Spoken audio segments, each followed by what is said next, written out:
Hey, Bills Mafia, this is Don Beebe of the Buffalo Bills, and you're listening to the one and only K-Gun Report.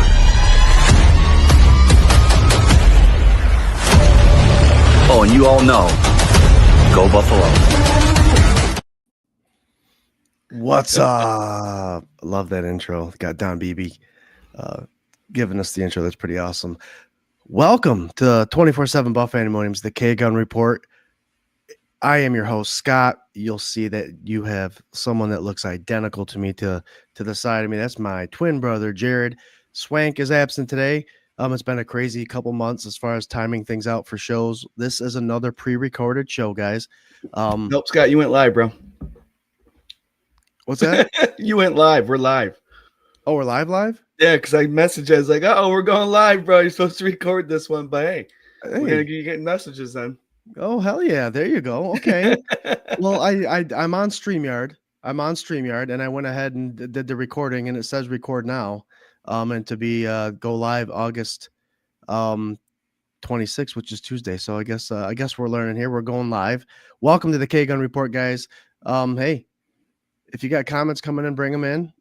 That was weird that's how it worked out, but it is what it is. I am your host, like I said, Scott. Here's Jared. Hey. Swank might be joining us later. Who knows? But if he does, he does. If he doesn't, he does. Guys, we were going to have our 53-man roster talk about who we think is going to be on there today. Obviously, the Bills' last preseason finale was this past yesterday. So we'll talk about that. We are going to recap the Bucks game, give our thoughts on that game. I see we got a couple friends joining us on the conversation already. We're also going to hit up, guys. We're just under 2 weeks away from the regular season Rager this year, held at Reinvention Brewing. Mark Maddox is going to be there. We have vendors, giveaways, raffles, all that good stuff, but we will also get into that. But first, what's up, Bills Mafia? What's up, Jared? Say what's up. Hey, I want to say what's up. This last preseason game is the one we wanted to see. I think these players went out there and played their hearts out. This game, not so much the previous game, but from start to finish, we saw a little fire. I'm going to take a deep breath. Seasons are right upon us. Share with everybody. I was going to say, because we thought this was going to be recording in Sky Hit Live. So share with all your friends, get them on. And I can't wait to see. Now we're going to have comments tonight, Scott. So we might have a full show. Oh, hell yeah. The comments always add to the luxury of it. We already have one of our buddies here, Corey Blaine, saying, what's up? Is that a question mark? Probably not. Like, what's up? What are you doing on at 10 o'clock at night? But here we are, going to talk some Bills football. Yes, go ahead and share, tag. I am actually sharing right now to a couple sites just because, hey, may as well. I got a couple on here that I like to reach out to and share the love for the Buffalo Bills, for sure, Bills Mafia. Jared, finale, preseason, they only play 3 of them. No starters played. It appeared to be a game that had a lot more, how do you say it, spunk, like someone lit a fire underneath their ass. Of course, they came out firing on all cylinders, it seemed like, with Buchel, however you say his name, for the full game, which is very interesting. But we're going to recap this game a little bit. I want to know what you thought about it, what you took out of it, who made that next step to potentially get themselves on the roster of the 53-man, or potentially played their hearts out to where they could be picked up in waivers once they're released. Buffalo Bills guys won it 23-19. Like I said, a lot of good things, a lot of bad things, injury concerns, all that good stuff. Give us your take, Jared, on that game. Yeah, like I mentioned a little bit earlier, I think McDermott got after him this week to tell him, listen, we're going to be playing basic football this last preseason game. We've made mistakes playing basic football the last week and a half, so let's get it together. You're going for, I think there was probably only 4 or 5 roster spots that were uncertain right now, and that's probably what they were trying to do, is tune it up for this last one to figure it out. Boucher came in, played, I think he went 25 for 30. He was pretty efficient. A touchdown pass, made the right reads. You know what I mean? When it wasn't there, he dropped it off to his running backs. The tight ends went 2 for 2, 2 targets, 2 catches. That's something last 2 weeks prior we didn't see the struggles of the tight end, but they came in and they fired away. We saw a true Sean McDermott style punter out there with Davidson booming, a 62-yard kick. I know they've had issues trying to figure out who they want to be the punter, and why not have somebody that could play another position? And I thought that was absolutely stunning and beautiful. Kudos to McDermott, because if this lands to be our fourth tight end is our punter too, that's magnificent. And Tyler Bass came in, kicked a couple field goals, so it's all starting to wrap up a little bit here. What I want to mention quickly is Josh Allen did again dress for this game, and the Bucs quarterback there did not. So that just shows you kind of like the mentality of how maybe Josh Allen is towards his teammates and stuff like that. If you're going to battle, I'm going to battle. I'll dress up with you guys. And just the small things like that. That's why I love Josh Allen. That's why Bills Mafia does. But pay attention to little things like that. That's what makes people like you. And, the small things in life is what attracts positive people to your life. So kudos. Oh, yeah. Oh, yeah, I noticed that a lot of the people dress even though they were going to play. A lot of times it's just going through the motions, getting prepared for the game and getting mentally there. Jared, did the quarterback, Buchel, however we're jacking up his name, somebody give us the correct saying. Did he make a name for himself for QB2, QB3? I know they keep a third one in the practice squad. Or do you think he's someone that could potentially get picked up from another team? Yeah, that's a great question. We're going to see what happens in the next couple of days. But he definitely made a name for himself. White struggled the last game and a half that he played. So I can definitely see him bumping that third spot. I think Trubisky's going to be number 2. And then Bobby Boucher will be will be that third, the add-on from last season, how you can have a third quarterback on the sidelines. I think he's going to be it. He did well. He did very well. Yep. Lonnie Cook says, hi, my sons. Hi, Lonnie. Corey Blaine goes out here. Any standouts you think make it that probably you originally didn't? I like that question, Corey. Jared, I'm going to start with this one. In this game, any standouts to me? Obviously, the conversation with Shavers.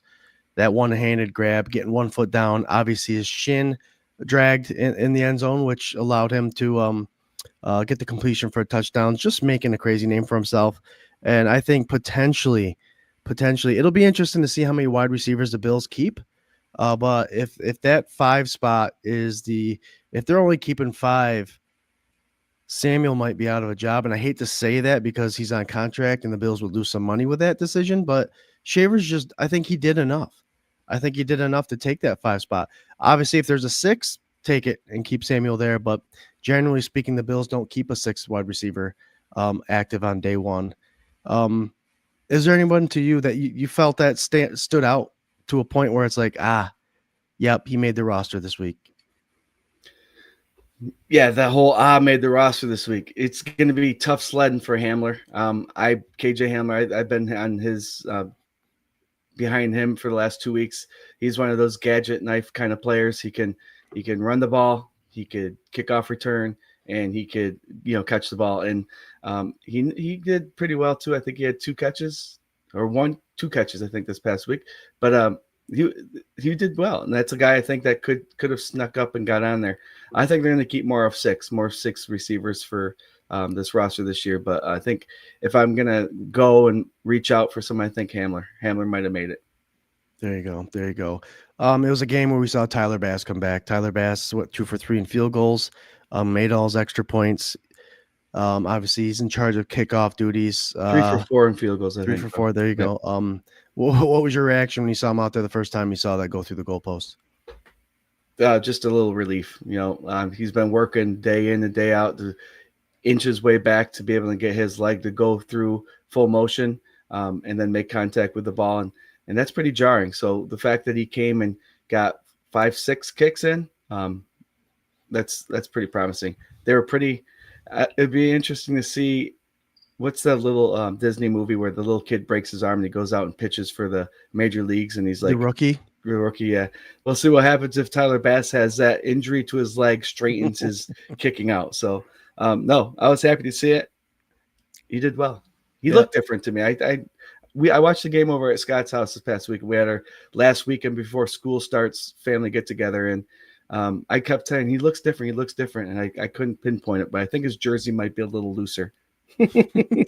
Who knows? Who knows what it is? I agreed. I thought he looked different, but I'm looking at the stats. He had a 37, 37, 39, and he ended up pushing a 26-yard field goal at the end of the game. So I don't think that's much reason for concern, but we don't like to see him missing those short kicks. Right. One of the things I'm taking away from this game also, Jared, was on defense. Obviously, with the injury of Trey Davis, I don't think we're 100% sure what's going on with that yet. Maxwell Hairston obviously is still out. So the defense, the cornerbacks they're running thin. And I knew there would be a lot of players seeing a lot of playtime. One of the players I did see get a lot of playtime was Dane Jackson. Seemed like he was out there most of the game. Generally speaking, if there weren't injuries and they had a full stable of corners, then maybe I would think that this guy's auditioning for another spot somewhere. But what do you think? Dane Jackson's gonna find a roster spot, or do you think he was out there just because they didn't have any corners? He didn't look good. He didn't look good, unfortunately. No, he didn't look good last week either. I don't want to say lazy because you hate to mark that on players, but that one touchdown pass that was rolled out to the right, he was kind of trailing big time, running straight up and down. Didn't look like he had any hustle to him. But I think Jane there might be a slight chance he makes it, but I want to say it was more of a roster fill for the last 2 preseason games to definitely get a look for him. I mean, the Bills bring players in that they've had before, not only like a mutual respect thing. Come play with us. You might not make the roster. You're going to be on the lower end of it, but we want film on you so you can possibly go to a different team. Yeah. I know a lot of teams are probably like that, but because it's our Buffalo Bills and they've had a good respectable organization these last 10 years, that I feel like that's what they do. They bring in these players that can put on film that they've had before so they can go out and continue their career. Yep. And obviously a lot of other teams do that. Some lot more, some less than others, but I agree. Let those guys get out there this last preseason game, put on a show, add to the resume, and get signed somewhere else. For those of you who are tuning in, this was supposed to be a recorded show for Tuesday, but your buddy here, Scott, accidentally hit the live version of StreamYard. So we're going live 24/7 Buff Fan Williams, the K-Gun Report. We are part of the Buff Fan Base Network. Very happy to be a part of their group. There, if you haven't checked them out, go to X. They're big on X, almost 200,000 strong, putting out fan first content on the daily. And once the season comes around, you'll see a bunch of our mugs. A lot of different kind of conversations, but Bills fans talking Bills football, it's amazing. And in being a part of the Buff Fan Base Network, we're also sponsored by 26 Shirts. Del Reed and the gang got a lot going on there. Still raising tons of money, over $2 million raised altogether.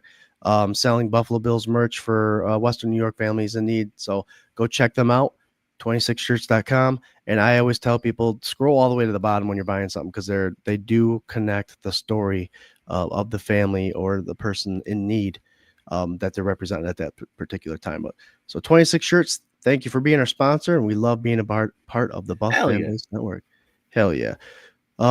I couldn't help but keep staring at your helmets back there, Jared. I love the standing buffaloes, the black and white, and then the red and white are pretty sweet. Yeah, I like them too. Pretty awesome. Pretty awesome. We'll tie up the conversation about the Bucs real quick, Jared. I do want to add a couple more things. We saw Shiloh Sanders take a punch at Zach Davidson. Obviously, that was a big thing. Shiloh was released today. Organizations don't like that stuff. Get a hold of yourself. But with that being said, you talked about Zach Davidson being a tight end, number 4 potentially, and a punter. I think he made a name. I think he is someone that's might, if he doesn't get filled at 53 man, he's definitely going to be in the practice squad for emergency punting situations. I do want to bring up Deion Walker. Got to bring him up. That big beast of a man from Kentucky that the Bills drafted, 6'6 plus, 330 plus pounds, giant. You would think he'd be a Tech 1 defensive tackle. And the way he gets through those gaps into the quarterback is simply amazing. I thought he had a very good game this week, and I'm happy to see what he can do on this 53-man roster. You got anything to add to this conversation there, bro? Yeah, this big man was thinking skinny too. I mean, sometimes you don't want to see your linemen open up and give themselves up, but he's so big that when he does get through like that, he still penetrates. He played one hell of a game. It's he's going to be a star if he can keep at it. And what a pickup! I love it. I saw a sweet thing. Someone was selling a Kentucky Maxwell and a Kentucky Walker. Mini helmet, right? Mini helmets. They're freaking sweet. Let's see here. Buffalo. Oh, yeah, there you go. Corey says he agrees. Shavers looked good. Casey, Nicole says, a good evening, gents. Good evening. Jordan Phillips back now. We will talk about that when we get to the defensive tackles. We are doing our 53-man roster. Since it's live, it's basically a 53-man roster prediction. We'll see where we go from there. Jared and I probably will either go over or under the 53 just because we get so excited about. We talk about it all the time, is that whoever dons that red, white, and blue, Jared, we're cheering for. So you want all of these guys to make the roster. Obviously, the optimistic Bills fans and us think everybody's going to be the next all-pro, the diamond in the rough, but we'd keep them all if we could, but it just does not happen. Casey's thrown out a little for any of the locals. Rose City Drive and Local, located in Newark, are hosting 3 evening games on the big screen at the drive-in. Oh, the drive-in theater right before you get into Newark. Sweet. $10 food voucher purchase for the whole carload of people. Sweet. Thanks for throwing that out, Casey. That's awesome. Yep. Newark. We are the Finger Lakes Mafia as well, guys. We're 24/7 Buff Pandemonium sister page, FLX Mafia. We created that page a couple years ago to try to bring awareness to the Bills Mafia fans located in the Finger Lakes area. We represent well. I think we're not talked about a lot, so we represent our Buffalo Bills just as good as any other town and city in the New York area, even outside of New York. We are a pretty awesome fan base for sure. Hell yeah. Sorry, I was looking down live, just sharing because we went live. Yeah. In case any of you guys are wondering what the hell's happening, your boy Scott here hit the live button instead of the record. The funny thing is when Scott we got on, we chatted for a minute to discuss what's going to go on and stuff, and I wanted, on the top of my head, I was like, okay, remind him to just push record. Remind him to push record, and then he goes, all right, I'll see you in a minute, and he goes off. I'm like, okay. I wonder if he's going to remember to hit record. And then I see live, and my phone starts blowing up like YouTube. But I'm like, oh God, we're going live. He doesn't know it. But hey, I do now. Yeah, it's all right though. So if you're not doing anything, Tuesday at 8:30, the K-Gun Report had already gone live at that point. So we'll share it again though. We'll share it again. Oh, for sure. We got a good crowd going anyways right now, almost 700 people. That's amazing. Nice. So let's get Jared down to this 53-man roster. There are some positions, as you guys are aware, that are going to be pretty easy. We'll talk about them just a little bit. This show generally lasts about an hour. We got 40 minutes, Jared, to hit them all up. Obviously, guys, we want you to join us in the conversation. That's what we're all about. Fan first perspective, getting you guys involved in this conversation. So let us know who you think is going to be there. If you got a surprise, throw it out there. Tell us why. I think that I would say it would be one of the easiest ones, Jared, but right now, obviously QB number 1 is going to be Josh Allen. And I believe after week 2, the backup battle between Mitch Trubisky and Mike White was presenting itself week 2. Now, obviously not in the week 3 because Buechel played. I thought personally Trubisky took over. I thought Mike White did not do enough. Did not put up impressive numbers, did not look like he understood the offense all that great. Are you pretty set with this Josh Allen Trubisky situation here? Yeah, I am. I am pretty set. Oftentimes when you're looking for a backup quarterback, the question is that we've always asked each other is how many games, if there's 6, do you expect your quarterback to win? Your backup quarterback. And Mitch Trubisky showed a little bit of oomph this offseason. I loved it. And he's a mobile quarterback, and he's a great passer. He's just been in some shitty situations as of late, and I think he can do it. If the shit hits the fan, I think he can come in there and represent backup quarterback. But Shane did put up some good numbers. He did show resilience. He did show pocket presence, quarterback smarts. Like I said, the reads weren't there. He dumped it off. It's going to be interesting to see what happens with White and him. So and if he jumps all the way up to 2, but the backups, quarterbacks, there's a huge drop off with any team pretty much, especially if you're a good team. But it's a good battle to have coming in. The manager's going to have to sit down and really think this one over. I agree. I think Shane definitely made a name for himself. I do believe he is the guy they bring in for number 3. See you later, Mike White. This guy was a interesting prospect coming in from the Jets and all that stuff in Miami. But I think Shane did a good enough job. Jared, that ball to Shavers was what us as quarterbacks are told to put the ball only where the wide receiver can catch it. And that's Right. exactly what he did, and Shavers made a great play. But I also like the play against the Bucks. Those deep comeback routes, outside comeback route, are very difficult passes to throw, especially 20, 30 yards downfield on the sideline. So he does have good accuracy, and I'm glad he showed out for sure. Yeah. All these quarterbacks will be on some sort of roster this year. I firmly believe that. Let's see here.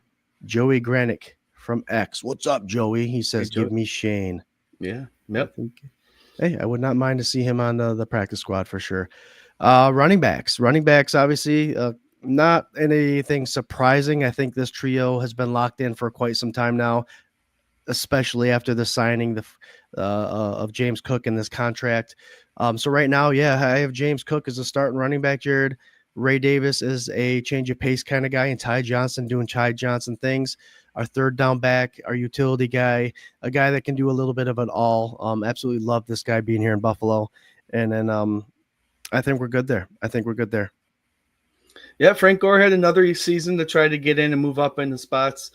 He did do enough, I think, on any other roster. But our backfield is a legit backfield in the NFL, probably it's top 5 backfield in the NFL. You know, James Cook averages over 1,000 yards the last 2 seasons. Mm-hmm. He had a big season with 18 touchdowns last year. Davis has shown some spunk when he gets in there. He can keep it going, change up pace, heavy runner. And then Ty Johnson's the best third back in the league, Josh Allen says. So we do have a good triple header there. And Frank Gore, great running back. He's just going to miss the cut because of the talent that's already on there. He will spend some time in the practice squad. We just hope that he stays there. Yep. And obviously every year it seems like this practice squad stuff changes quite a bit. So if you got any questions about that, I'd have to study a little more on how to answer those questions. And then fullback, right? The Bills, this will be the 6th season for Reggie Gilliam, a guy that not only provides good blocking for our running backs or tailbacks, but he's a special teamer. This is a kind of a no-brainer. I think the first couple seasons was like, do we keep a fullback? Do we keep a fullback? It's pretty set in stone, right? Plus we all know Reggie Gilliam can play the tight end position as well, or the H-back position. So we pretty safe there with him. Yeah. Yep. Sounds good. I like him. I remember, was it last year on FanDuel or whatever it was? You spent some money on Reggie Gilliam scoring that first touchdown 2 years ago, I think. Someone banked big on that. Yeah, he caught that screen and took her to the house. All right, this is the conversation that I think a lot of people will be talking about. The wide receiver position. Generally speaking, our Buffalo Bills have kept 5 wide receivers. And if you're keeping track at home, I believe that we have currently 6 players on our roster. 6 receivers. Are they going to bring in 5? Who's making the cut for you, Jared? And I'll give him my 2 cents afterwards. But go ahead and give me your 6. Damn, right? We got Joshua Palmer, you got Coleman, you got Shakir. So the next 3 are going to be, like you said, I believe that Tyrell Shavers definitely made a spot for himself. So that's number 4. And I'm going to pull for Hamler. I think Hamler can come in and be that little utility knife that can do it all. And I'm going to say, and I'm just reaching out there and saying this, but I don't think Elijah Moore or Curtis Samuel make this roster this year. I think they're going to be bumped out. So Hamler makes it. Wait, one of them's got to make it. Chanel had some good returns too. Yeah. So we'll keep one. We'll keep Elijah Moore. Curtis Samuel's gone. So Palmer, Coleman, Shakir, Shavers, Samuel, Chanel, and Hamler's going to be the 7. See what we did there? You said 6, and I give you 7. Yeah, but I think that special team, McDermott said on Hard Knocks that 3 players will be making the team solely on special teams. Yep. And I think that's going to be why you see Chanel making that 7 receiver spot. Gotcha. Yep. Okay. I have Shakir, Coleman, Palmer. I am going to keep Elijah Moore. And this Curtis Samuel conversation is one that's interesting. Yeah. Hamstring injury, hasn't really participated much in the camp. And then we don't see him in the preseason games. Same kind of goes for Elijah Moore. I expected him to be out there more, making more of a contribution. So it's kind of up in the air. And that one guy that seems to be the darling of the wide receiver group, and Tyrell Shavers. Obviously, last year he had that Colts game 65-yard burst, tall guy, 4.3 speed, can burn everyone. And now he's catching sideline catches and toe drag swag and dragging his knee. And he made a name for himself. So I have to agree. I'm going Shakir, Coleman, Palmer. I'm going to keep Elijah Moore. I'm going to go in Tyrell Shavers, and I think it's a toss-up between Curtis Samuel and Shenault for number 6. I don't think they're going to bring 7. Right now, honestly, if it's a special teams thing, Shenault can run patterns, and he's a good special teams, both receiving and defensively. So just a hunch. But I'd hate to lose the money with the Curtis Samuel deal because we will lose money if we get rid of him. Maybe there's some trade bait out there somewhere, but he has not done enough with the injury and not being participating in training camp to warrant anyone else saying, I'll pay the 4 mil for him, however much he's got it. I want to throw this out here too about Tyrell Shavers. Great touchdown catch, sideline catch. He's been doing great things this offseason, this preseason, but he's also been a force on the special teams. Tampa Bay did have our number on special teams this past week, which is you're going to have it during preseason because the guys out there aren't going to be starting. And Tyrell Shavers was right around the ball every time. If he's not knocking the guy out of bounds or making a tackle, he was close by. So there's that part of the game too that I don't know if a lot of you saw, but if you go back, watch the highlights, because they did show a lot of kick return highlights because Tampa Bay had good ones. Tyrell Shavers is next to those all the time. Yep. So it should be interesting these next couple days to see what happens with those guys. I do believe number 7 and number 8 will be on a roster somewhere else. Excuse me. Our other pass catchers, tight ends. I have the Bills keeping 3. They've kept 3 in the past. We've talked about Reggie Gilliam being a 4th, if need be, if they needed to spell anyone. So I have Dalton Kincaid as my starter, Dawson Knox as my backup, and the rookie from Georgia Tech, Jackson Hawes. Like Jared said before in the earlier part of the show, he came over and watched the game with the family. Jackson Hawes had that one catch, Jared, and I remember saying, "Oh, there he goes. He got his roster spot just with that one catch." Yeah. It's a secure group. I think everybody's back except for obviously Morris, where Hawes has taken over. Largely a blocking threat. He'll be big time in this run game, but he surprisingly can catch the ball well. I think that'll be the 3 that they're bringing week 1. No, this Buffalo Bills offense is truly unique in the fact that I already said that I think the running backs are the top 5, the 3-headed monster that are top 5 in the league. With this tight end room, we could pretty much make that same argument. I think the whole tight end room might be the top 5 tight end room in the league. You have Dawson Knox, who's been around for a long time. He's worked on his catching. He's making catches, and he can block. You got Dalton Kincaid, his rookie year, had 73 receptions. Little downfall last year, but he's coming back this year as a receiving tight end. And then you got Hawes. You say tight end 3, but he's actually going to be in there for the blocking spots. You know what I mean? So you have him on the roster as TE3, but he's actually going to be TE1 when it comes to blocking for James Cook and the running backs back there. So we got a triple header too, or at the tight end spot, and that's a good thing to have as well. Him catching the ball with his bricks for hands is a good thing this week. You could tell when he caught the ball that he was doesn't usually get a lot of catches because of the way his body movements were, but he still got upfield, made a name for himself. And and then Scott, you forgot Davidson again, but we'll throw it in there. Depending on how the special team defensive punting looks, Davidson might be that spot. So we might have 4.5 tight ends on the team because you can't forget Reggie Gilliam either. The only thing is if you bring Davidson and he can't be on the field other than punting, I would not take the chance of him getting hurt. No. You have your three guys already. And then, like you said, you have Reggie Gilliam on there.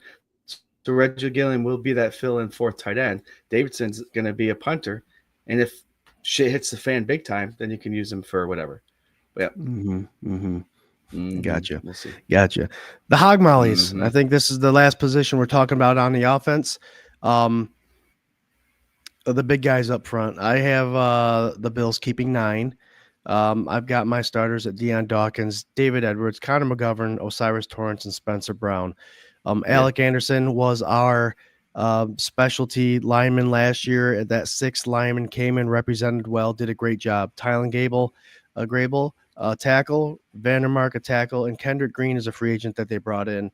You guys will notice that I left out Cedric Van Pran Granger. I thought was a steal. Could have been potentially someone that they stole out of the draft from Georgia last year. Calf injury, has sidelined him. Unfortunately, he may be not cap casualty, but a 53-man casualty. And I hate to say it because I had high hopes for him. And then Chase Lunt, the guy that they brought in from Connecticut, just missing out. Now, if any one of those guys were to switch out with any of the guys I mentioned, Lunt, I think, can take over Ryan Vandermark's spot. We'll see what the front office thought. And then I do like that group. It's a solid group. And if anybody were to substitute any of these guys, I think you wouldn't miss a beat much with the guys we got backing up our starting 5. What's your take? No, I think the Vandermark guy, he had 15 false starts in a row, so that might put a little damper on his starting or his roster spot. But yeah, I agree fully. Van Pran Granger, I don't know exactly how, you can ask Sal Capaccio if you like, but how the injury reserve works during the preseason. I think once they're declared injury reserved, you can keep them on your roster throughout how long it needs to be, especially if it's declared during the preseason. But I don't know the exact logistics of that. But yeah, solid line. I think that's a good run, and yeah, I'm gonna agree with you on that. There you go. Not much of an argument there. No. Real quick with this offensive line, is Cook going to surpass? Give me your number, your high-low number for what's the over/under for Cook in rushing yards this year? Well, I think the over/under has to be 1,010, right? So that's what he's been averaging, I think, the last 2 years. So, no, he's gonna. I definitely think he averages almost 5 yards a carry. Mm-hmm. So you can't get better than that. And then with the amount of times he gets the ball, I think it's gonna be pretty much the same. I would like to say he's gonna hit 1,200, but that's gonna have to be. They're gonna have to give him the ball 30 more times. You know what I mean? We'll see what happens. They signed him to a 4-year extension, so they want him to be here. They want him to be the running back. So do they give him a little bit more? Do they ask of him to have a little bit more? I don't know. I think this Bills offense is content with the percentages of what's going on right now. So yeah, over under. He's definitely getting the 1K mark. I would say it's more of the touchdown things. I think if you put the over under at 15, you have to go over. I think he's going to have another legit season at the touchdown market. Total touchdowns, right? Yep. All right, 1,250 over and under rushing yards. Just give me an over under 1,250. Under. Okay, gotcha. Under. Yeah. John Robert says Kendrick Green can play center and either guard for depth. That's what the Bills have done with their offensive line, and I believe that Alec Anderson, Kendrick Green, even Chase Lunt can do all those positions. I have Chase Lunt not making the team.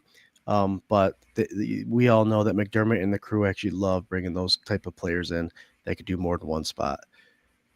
All right, Jared, there's your starting offense. So you pretty confident in that offense? Of course.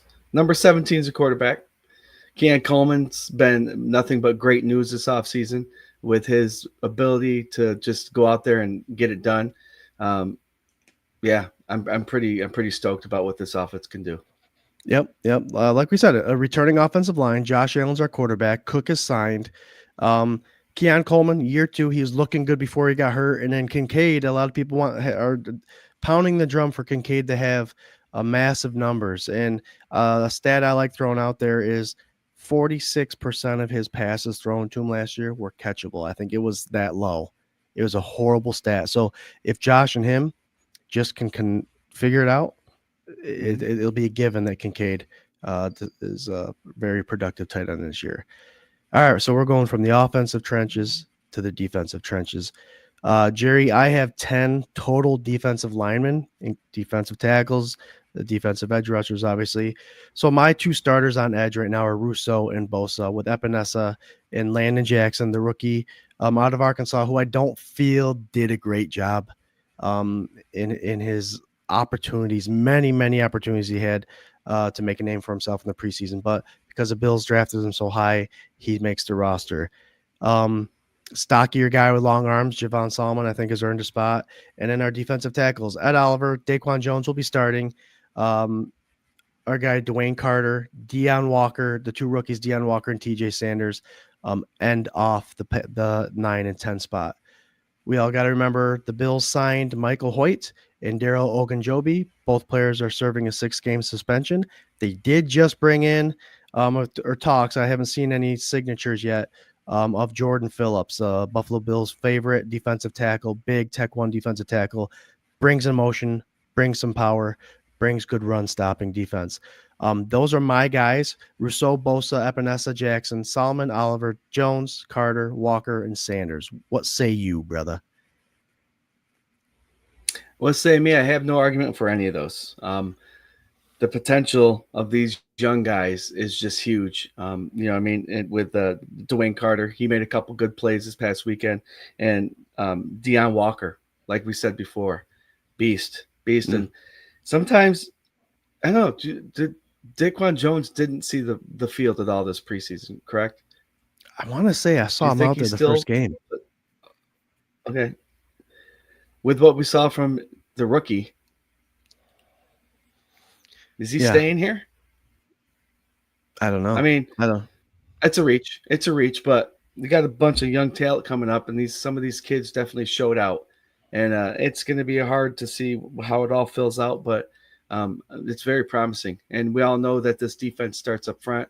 The rotation is going to be crazy. It's going to be fun to watch again this year to see who gets what numbers. But yeah, we'll see. We'll see. With these young guys, though, they're more apt to be able to stay on the practice squad, or to be there and be happy there. So who knows? Who knows what will happen? But I'd like your 9 that you had. 9's a good number. Oh, I had 10. Oh.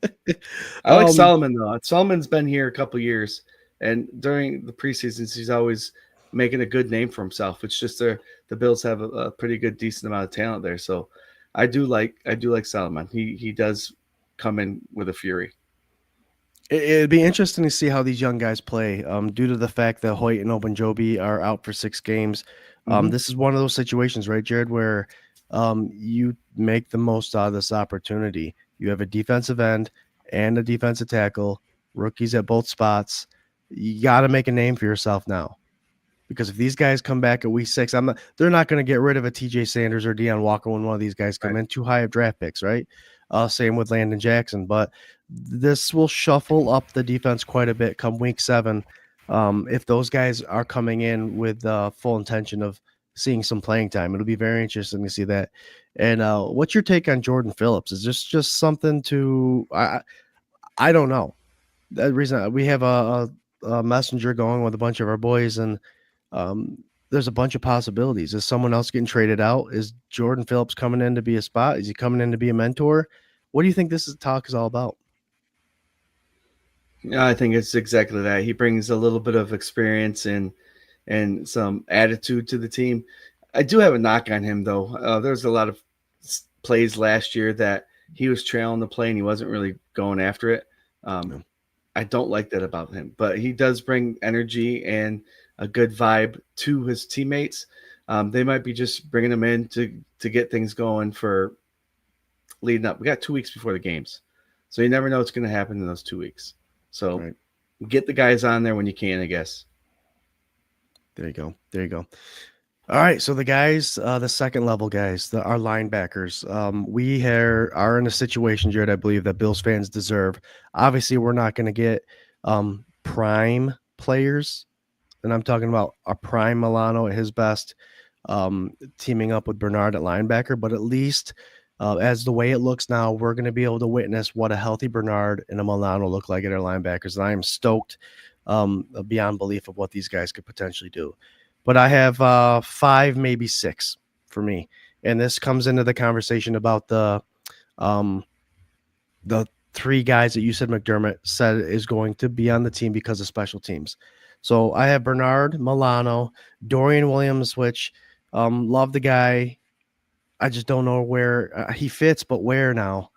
I know Joe Andreessen's going to make the roster behind Bernard, Dorian obviously behind Milano, but I also have the vet that came to us from the Carolina Panthers and Shaq Thompson, and here's a special teamer, that Chiarlo linebacker.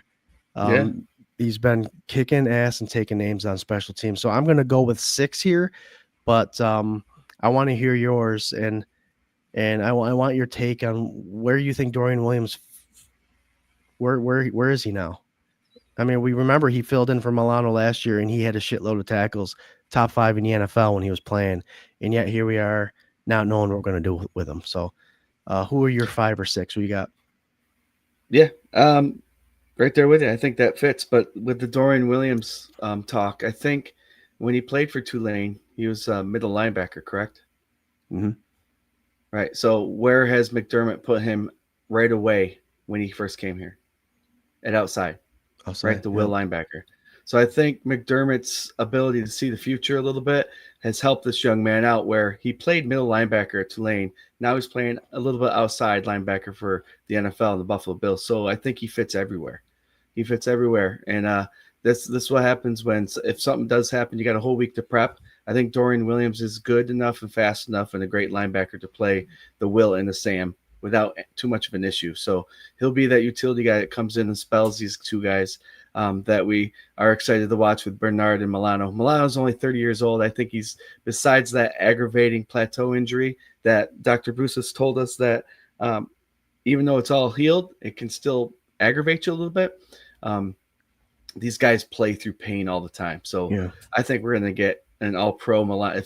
If Milano's healthy the whole season, he's all-pro. There's no doubt about it. And Bernard's the same way. If he's got Milano next to him the whole season, all pro.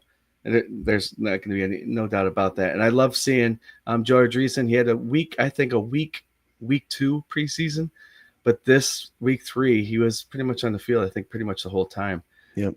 He was flying to the ball, making better reads, putting his helmet on the ball, and he's a good story. And I really like this. Chiarlo, he played for the Jets. I think he tore his ACL or Achilles last year, but they had high hopes for him, and then we got him, and he's healthy. He's running around, he's making a name for himself, but he's the one guy too that I could see sneaking up and being a special teamer, but also seeing him out in the linebacking position every once in a while. Yeah, and I think he's not huge for a linebacker, but on our Bills roster, he's one of the bigger linebackers, believe it or not. So. Best of luck to those guys. Like Jared and Swank always say, whoever's wearing that red, white, and blue, we're hoping the best for you.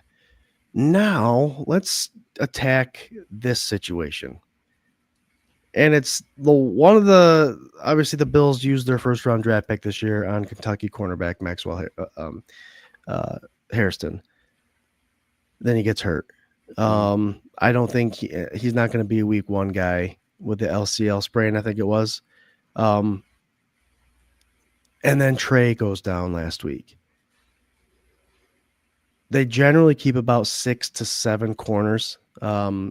Obviously, for me, Taron Johnson and Cam Lewis will be the nickelbacks for me. I have Christian Benford as a CB1. And who's CB2 now? Is it Jamarcus Ingram? Is it Dane Jackson, who did not look very good at all in camp? But we're depleted. So it'd be very interesting to me to see how this all plays out. Because the Baltimore Ravens, they have a pretty potent offense, and we need everybody on all cylinders here because not only do we need run support, but we still need to be able to cover that back half of the field. But for me, for now, it's Benford, Jamarcus Ingram, Dorian Strong, Taron Johnson, Cam Lewis. And I don't know what's going to happen with White, and Dane Jackson. I think is going to have to end up being here, even though I don't think he's earned it. But because of depth, that's what I'm going with. That's what I'm going to go with. Dorian Strong. Actually, I'll take Dorian Strong over Dane Jackson. Yep. Yeah, I'll agree with you with that one. No, Tre'Davious White. I don't think we have any updates on his injury yet. Someone I think last read that was just a light upper leg or light leg injury. So whatever that means to y'all, that's what I heard from a source. No, but no, that's what I heard. It's just a light leg injury. We haven't heard anything yet, so it might be just soft tissue. We'll see what happens with him. It might be soggy sock syndrome. But I'm just kidding. Did you see on Hard Knocks he was wringing out his socks? It's like a gallon of water. But no, I'm there's a true concern there. I think Benford's obviously the number one CB. I think Jamarcus Ingram has to be the number two. He's had game experience. He had a game with 2 picks, right? He had 2 picks in one game. It's Dolphins. Like I said last week, when these backups are out there trying to earn a name for themselves, they're usually playing with other backups in front of them.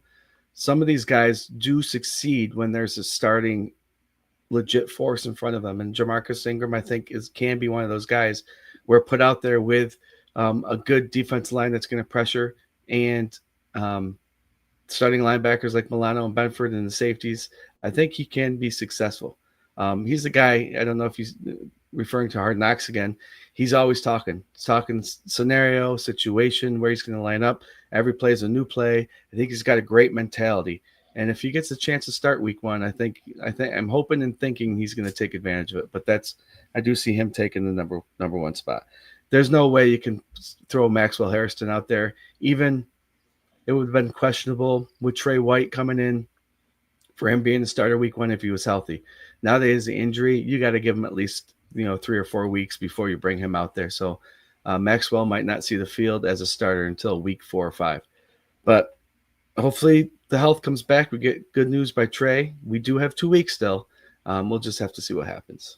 Yeah, and there are a couple of corners that are out there that they could bring in. But again, how long we committing to that? You know what I mean? John Robert just mentioned Asante Samuel was brought in for a visit, I believe, a couple days ago, last week. Again, he wouldn't come right in and start right off the bat. I wouldn't see McDermott doing that. So week one, yeah, it'd have to be, I believe, an Ingram or someone like that, which, again, game time experience and being experienced in that roster on that scheme that McDermott and Bobby Babich run would be the advantage. So you never know. And sometimes players step up when the opportunity is given, right? Yeah, we bashed Dane Jackson, but if you go back to see what I just said about depends on who's in front of you, he might succeed with starters out there. And he has proven that he's done that in the past here in Buffalo. Mm-hmm. So him just knowing the scheme and having the starters in front of him and back of him, he might be legit. It's one of those things we like to talk and speculate about things, but it could happen, right? Yep. And then we have 2 more positions, 2 more groups. We got the safeties to talk about and then special teams. And I do want to hit up on Rager information when we get a chance to here at the end of the show. Want to bring up, we are part of the Buff Fan Base Network. We've been here for a couple of years now and loving every minute of it. And we are sponsored by 26 Shirts, 26shirts.com. Go check them out. Buy some merch. Add to your collection for this 2025 season and then help a family in need in Western New York for sure. Jared Safeties is I just recently got a Cole Bishop jersey. He's a guy I had high hopes for. And then obviously what McDermott said in his press conferences and all that stuff kind of put a damper on my hopes for Bishop. But then he comes out, yes, they played backups. But he seemed to be in place against the Buccaneers. Mm-hmm. He seemed to be flying to the ball. And again, second and third stringers, but obviously he's not off the roster. Do I think he did enough to be a starter? Honestly, I do. So my 2 starters at safety are going to be Taylor Rapp and Cole Bishop. Pray to God that 2 deep zone is fully taken care of against this Baltimore Ravens team when we play them in 2 weeks. But those guys are going to be itching to come up because Lamar does throw the ball and King Henry can deliver the boom when he runs the ball. So they're going to be anxious to get up there and fill that gap. But yeah, Rapp, Bishop. I have Jordan Hancock, the corner out of Ohio State that the Bills drafted. I think he's going to be a good safety, a backup safety at least. And he played well in the preseason. I do have DeMar. I like Forrest, but Forrest didn't do enough this preseason. So I'm going to go DeMar Hamlin for my 4. I'm keeping 4 safeties. Rapp, Bishop are the starters. Hamlin, Jordan Hancock are my reserves. So you saying Cam Lewis is out of here? I had Cam Lewis as my corner nickel. Okay, that's right. You did say that. No, I'm right there with you. I think injuries with Cole Bishop have been kind of his Achilles tendon there. But before this preseason, McDermott was giving Cole Bishop a little bit of praise of how he's coming along during the practices and stuff like that. And then he shows up for this preseason game. Yes, preseason, but he did seem like he kept everything in front of him and came up and made the hits when he needed to. So by week one, hopefully Rapp and Cole Bishop are on the same page and flying around and making plays. DeMar Hamlin, yeah, it's a tough one. Cam Lewis is a tough one. But I do see Jordan Hancock. Jordan Hancock was just playing confident football out there for a rookie. He was flying around. He had a bunch of tackles in the backfield week 2. Yeah, he was doing very well. So he's going to be a good guy to have in there. If one of these starters do start to slip a little bit, I can see it, especially 4, 5, 6 weeks in the season, that Hancock comes and replaces him. That's exciting. Derek Forrest, I know you said he didn't do much this off season, but he was a solid player back there. He did get beat a couple times, but he was still putting his body on people, and he did seem like he had good football moves. Like he was stocky, and he did come up and he was around the ball a lot. So just develop him a little bit, and he might become that guy that you want for another backup for safety for the years to come. But I'm right there with you. I think Cole Bishop, if he's staying healthy, he's going to come up and do something great. And Tyler Rapp, we all know how he is. He's a great guy that comes up. He's not afraid to hit anybody. We just got to get these guys to maybe take a couple notes from Micah Hyde and Jordan Poyer and not let anybody behind you, because that seems to be what we've noticed this last couple of years happens, that those guys aren't there anymore. So don't let anybody behind you, guys, and you'll be just fine.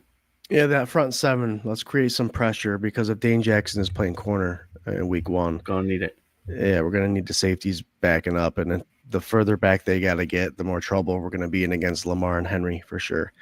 So there's your 4 safeties. Jared, you kept 4 as well. I do want to ask you, you did mention that McDermott said something about 3 special teamers that are going to make it strictly because of special teams. Do you have the 3 guys out there that you want to throw out there that you think is going to make the roster just for that special teams part of it? Well, you already said one, the linebacker there, Chiaro. I think he's gonna be one. Yeah, I don't have the other 2 off the top of my head. Do you have Chenault as one of yours? Chenault, yeah, is a kick returner. Yep. I think he could be a good kick returner. So that is 2. And then do you have the third guy? I know you said something about the tight end there. Davidson could potentially be the guy. So yeah, punter. But I think that's not one of the 3 spots, right? I think McDermott's referring to, besides the kicker, the punter. He's on special teams. He's on special teams, Davidson. Okay, so if he's the punter and special teams, he did a really good job gunning. He was a gunner and punt for punt team. Yep. Okay. So, are you saying that he won't punt then? Do you think Brad Robbins is going to be the punter? Yeah. Okay. Yeah. All right, then, Davidson. I mean, you can't help but have him on there. He's a big physical guy, lengthy, and if need be, he could be the backup punter. As we saw, he did well. But if there's a third guy that's going to make it purely for special teams, be him. There you go. Nate Nacho. What's up, Nate? What up, Reed boys? McBean's so good at Nate, finding. Did you get your jersey ordered? Especially secondary. He did. Oh, he ordered one. He got one going through. We do have a guy by the name of Jack David. He does Amazon promotions, guys. That's how Jared got his jersey. That's actually how I got this Mark Maddox jersey. We on our page 24/7 Buff Animonium social media. We'll let you know when he puts out promotions, but $9.99 to buy an Amazon item, and you can get whatever jersey or whatever the promotion is, but more times than not, it's whatever jersey you want for that price. So buy the item there, give him the information, he'll send you a jersey. It's a pretty awesome thing to add to your collection. Special teams, Jared, who's your kicker? Tyler Bass? Yep. Brad Robbins is a punter, and our boy Reed Ferguson is the long snapper. So I do believe we did cover all 53. Good job. I mean, 55-minute show so far. We're going to go over the Rager stuff, and then I'll send everyone out on this lovely Sunday evening when we were supposed to be pre-recording for our Tuesday. I am going to re-air this on Tuesday, guys. But the comments came in like crazy as they usually do. Wonderful viewership, fan first perspective, podcast live stream, guys. We love the comments coming in and the participation. But we did our 53-man roster today. I think we did good. Our shows now we're going to start amping towards next week's will be more of a rager, kind of hyping that up. For our event that we raise money for Mark Maddox and his Help One Foundation. But following that, guys, Tuesdays, 8:30 K-Gun Report, we're going to start talking game time situation stuff. So that's going to be exciting. Sunday sessions also starts in 2 weeks. It's 24/7 Buff Fan Williams pregame show. Again, part of the Buff Fan Base Network and sponsored by 26 Shirts. We go on an hour and a half before the game, give our pregame show stuff. It's really fun. We have a couple beers. We talk Bills football, and we get pumped for it. Rager, guys, in less than 2 weeks we have our regular season Rager coming up.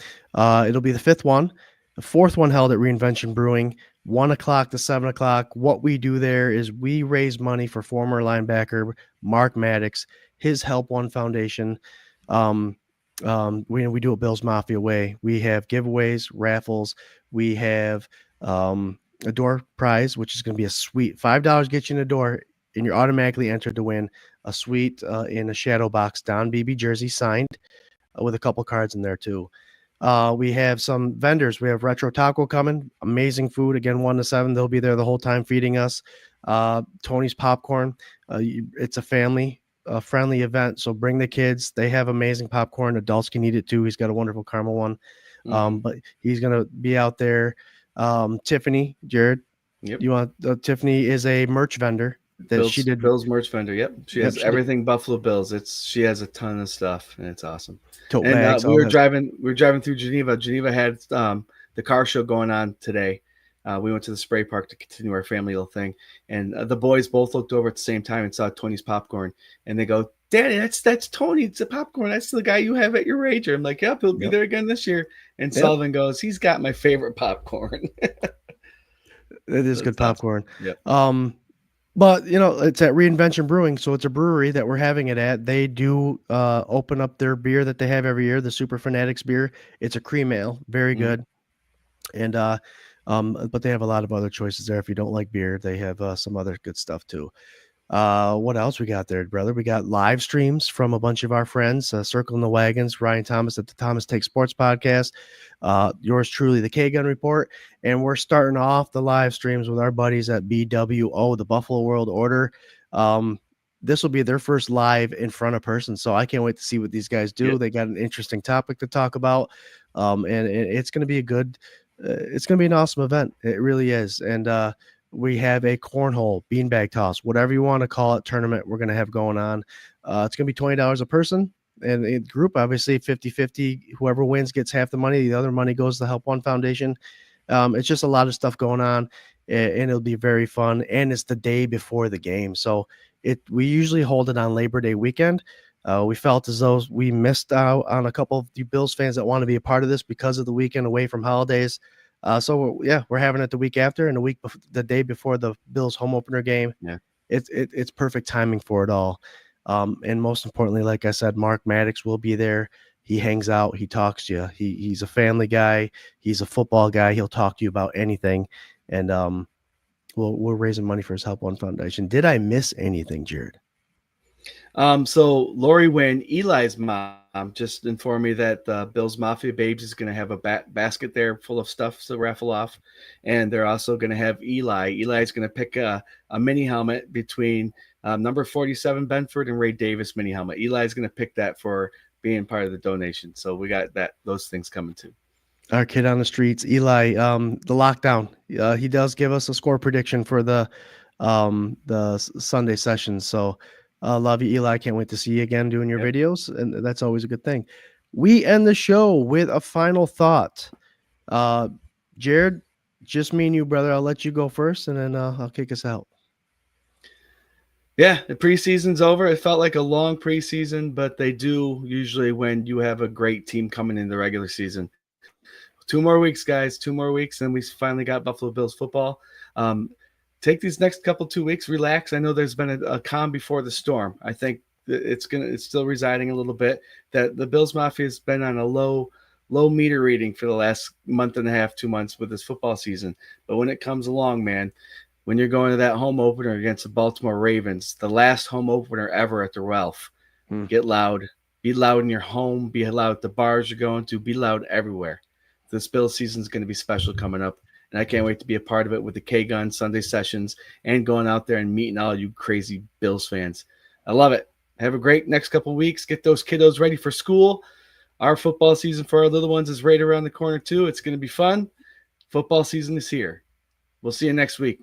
Go Bills. Yep. You guys, thank you for joining us today on our live show. We will re-air at Tuesday, 8:30. My mistake, but we had a great show today. K-Gun Report, 8:30 every Tuesday. Sunday sessions, an hour and a half before kickoff. Can't wait to get it started. The season, less than 2 weeks away, 3 weeks away. That's nuts to me. We do love you. Thank you for your participation, guys. Go Bills. Go Bills.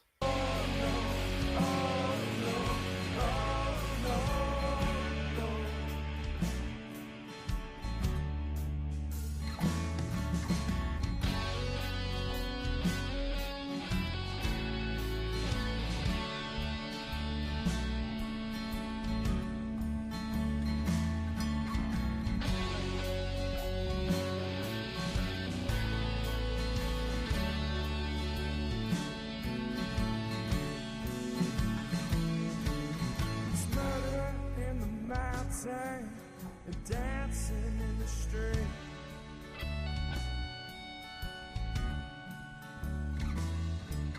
We're clapping down the coast with the desert up to